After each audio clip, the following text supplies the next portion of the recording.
तो प्रभु जैसे एनलाइटेड बीइंग्स होते हैं तो उन्होंने अपने अपने बहुत सारे पाथ दिए हैं, जिन पाथ पे वो बोलते हैं फॉलो करके कोई भी व्यक्ति एनलाइटनमेंट को प्राप्त कर सकता है।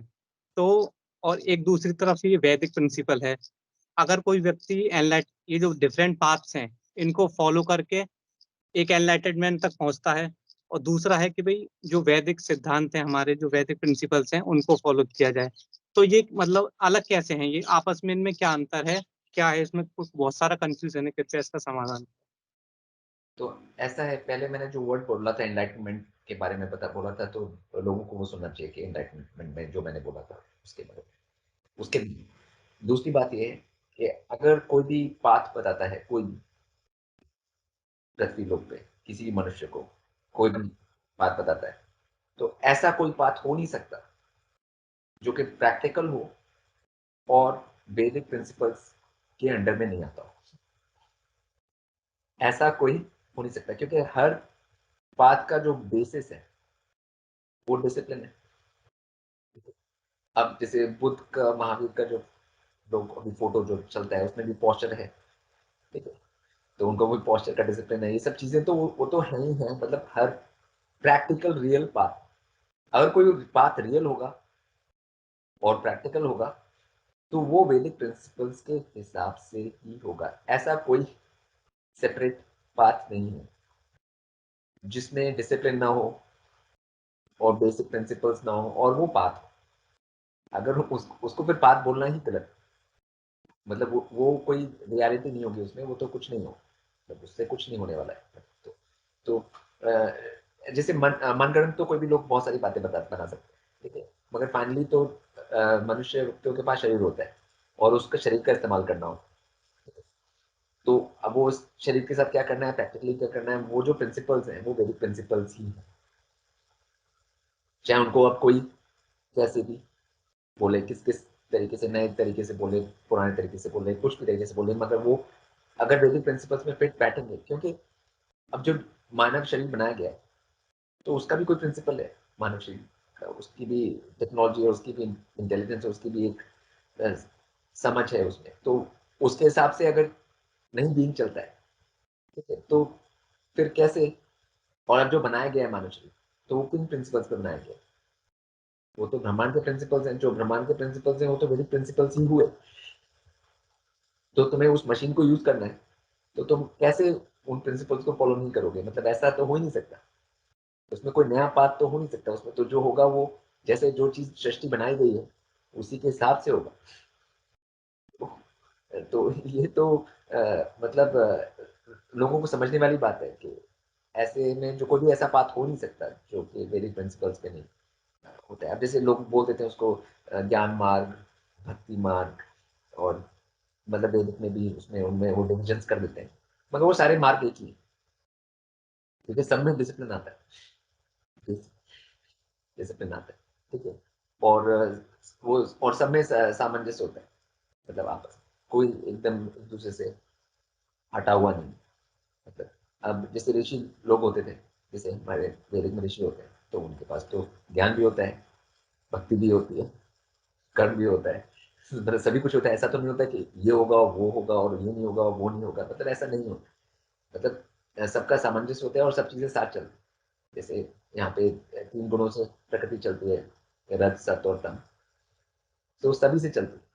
मतलब ऐसा नहीं होता है कि खाली सत से चल रही है, खाली रज से चल रही है, खाली तम से चल रही है, ऐसा तो नहीं होता। ऐसा तो किसी भी चीज में नहीं होता ब्रह्मांड। तो तो जो भी है सब कुछ सामंजस्य होता है। और वो जो सारे पाठ वो वैदिक प्रिंसिपल्स के अंडर में ही आते हैं, तो वो उनसे अलग नहीं हो सकते। और अलग हो रहे हैं इसका मतलब है कि वो कोई बात नहीं, मतलब वो कोई एवोल्यूशन का पाथ नहीं, उसे कोई ऊपर नहीं जाने वाला उसको फॉलो करके।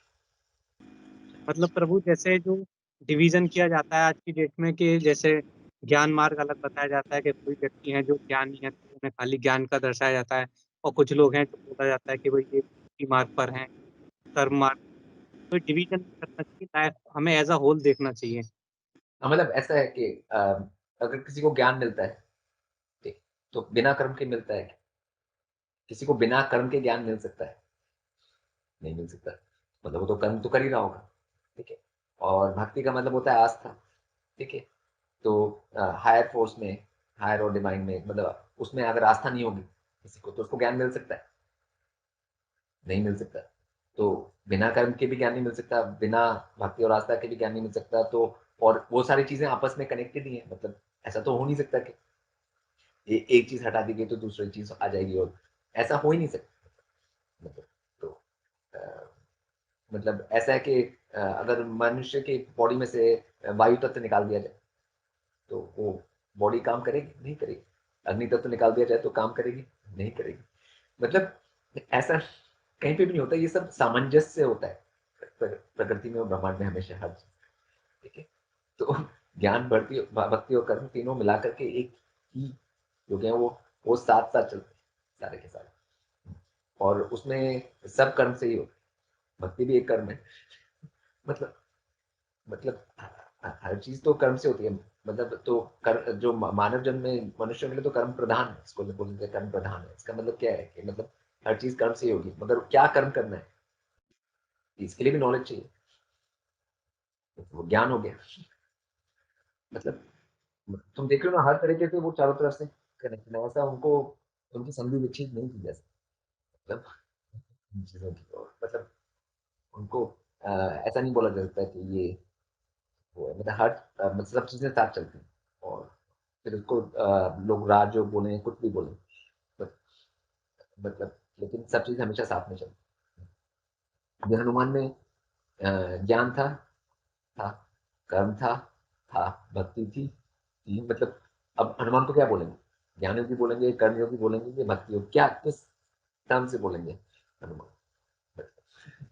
मतलब मतलब हर चीज होती थी ना। मतलब अब कोई भी, चाहे ऋषि देख लें, चाहे हनुमान देख लें, कोई भी देख लें, सबको देख लें, तो सब में जो वेदिक में जितने भी एग्जाम्पल्स हैं, सब में सब कुछ होता है। तो अब ये आजकल की भ्रांतियां हैं, अब ये फिर शुरू हो गई है। मतलब हर चीज में कंफ्यूजन है, तो इस चीज में भी कंफ्यूजन है अभी तो, बस। प्रभु यहाँ तक कि जो मतलब जैसे जो मार्केट में जो गीता के नाम से जो पुस्तकें मिलती हैं उनमें भी डिवाइड कर दिया गया है कि भाई ये भक्ति का डिवीजन कर दिया गया है इस बेसिस पे कि मतलब जैसे 10 चैप्टर आएंगे भक्ति योग के अंडर में, 10 चैप्टर कर्म योग के अंडर में, इस प्रकार से पुस्तकों में भी मतलब डिवाइड कर दिया गया है। हाँ, तो उस डिवीजन से खाली स्किज़ोफ्रेनिया होगा, इसको वैसे स्किज़ोफ्रेनिया कहा जाता है। लेकिन कि तुम जैसे अगर वो एक कंडीशन होती है, मेडिकल कंडीशन, जिससे कि लोग ढंग से काम कर नहीं कर पाते, और मतलब फंक्शन नहीं कर पाते दुनिया के अंदर, ठीक है? तो फिर मल्टीपल स्किज़ोफ्रेनिया हो जाएगा।